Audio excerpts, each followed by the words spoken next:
And so the courier who had cheated death in the cemetery outside Good Springs cheated death once again, and the Mojave Wasteland was forever changed.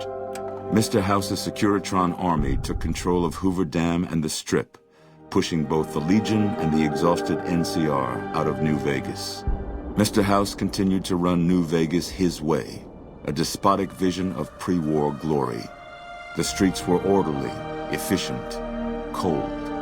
New Vegas continued to be the sole place in the wasteland where fortunes were won and lost in the blink of an eye. The courier, fair and kind-hearted to those in the wasteland, ensured that Mr. House would keep New Vegas stable and secure for future generations.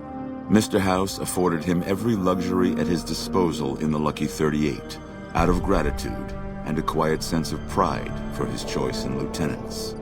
Tabitha and Rhonda went east, through Caesar's Land. Occasionally, tales of their exploits found their way back west, though few believed them. Eventually, the stories concerning the duo were collected and published, and proved to be quite popular with children. Invigorated by his travels with the courier, Raul once more took up his guns in memory of his lost Rafaela.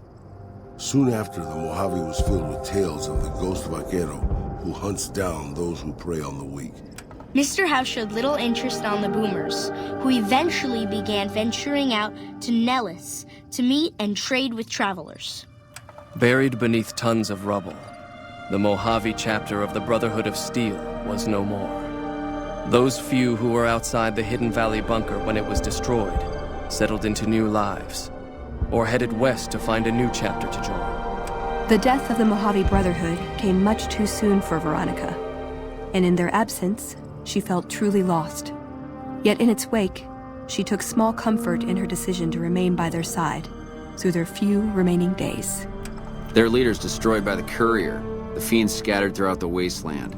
Without the organization of Motor Runner, Cook, Violet, and Driver Nephi, they were easy prey. Though Arcade was proud to have been one of the defenders who turned back the Legion at Hoover Dam, he was crushed by Mr. House's ascent to power. Saddened by the loss of life and liberty in the area, Arcade left the Mojave Wasteland for parts unknown. He was never heard from again. After Mr. House gained control of New Vegas, he sent a Securitron to Good Springs as a token of appreciation for helping the courier. Victor was a mixed blessing, however, as he continually monitored the town for Mr. House. The slaughter of the Van Graffs and the Crimson Caravan caused no end of trouble for NCR back west. Already struggling, NCR's supply line suffered further as the two caravans withdrew support until the massacre in the east was resolved.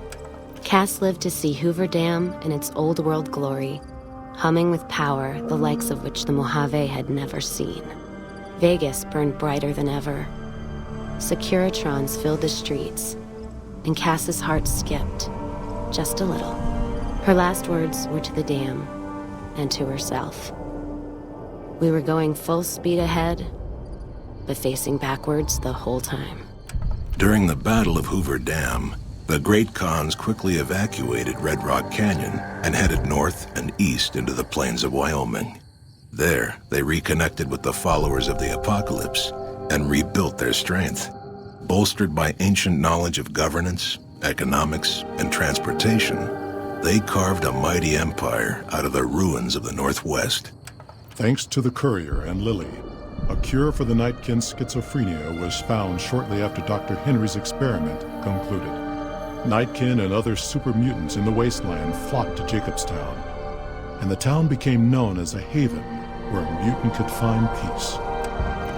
Encouraged by the courier to take her medication regularly, Lily's mind eventually attained a semblance of clarity. Her memories dulled by the pills, she cast aside the recording of her grandchildren, no longer remembering its significance. Flush with his victory, Mr. House sent Securitrons into Freeside, thinking to increase his control over the area. When fighting broke out, the Kings fought valiantly, but were no match for the armored killing machines, and were wiped out to the last man. With the transplant of Lupa's brain, Rex gained all of the donor's experiences traveling with the Legion.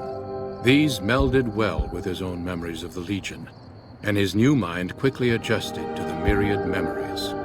Shaped up by the courier's advice, the Misfits distinguished themselves during the Legion's attack on Camp Golf. Mags was finally promoted to sergeant, and the rest of the Misfits received an official commendation. They continued to serve with distinction for many years. Though Novak was a low-priority target for the Legion, many of Novak's citizens died in its defense. In the weeks that followed, several bright followers returned to Novak to help restore its defenses, allowing it to remain independent of NCR. Though NCR was withdrawing from the region, Boone remained in New Vegas, finding work as a security guard and caravan scout along the highways.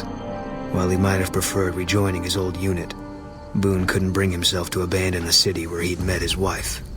After Hoover Dam, the leaderless powder gangers at the correctional facility vanished into the wastes, leaving the prison empty. The correctional facility became another abandoned ruin in the wasteland, its carcass occasionally picked over by enterprising prospectors. After the majority of the Vault 19 powder gangers joined the Great Khans, the weaker members scattered throughout the Mojave wasteland. Though a few managed to erase their past, most never survived the journey. After Hoover Dam, Sheriff Myers runs Prim with his own style of frontier justice. He deals with most folks fairly, but now and then someone winds up dead with little to no evidence against them.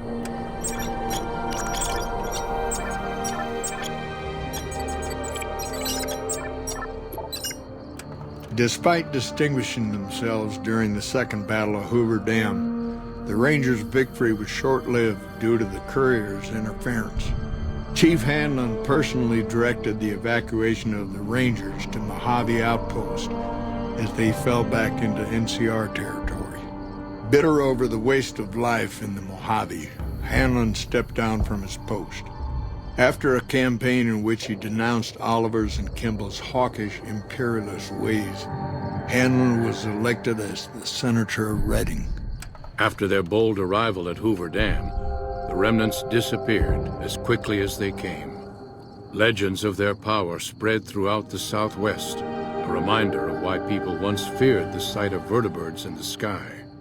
And so the Courier's road came to an end, for now. In the new world of the Mojave Wasteland, fighting continued, blood was spilled, and many lived and died just as they had in the old world. Because war never changes.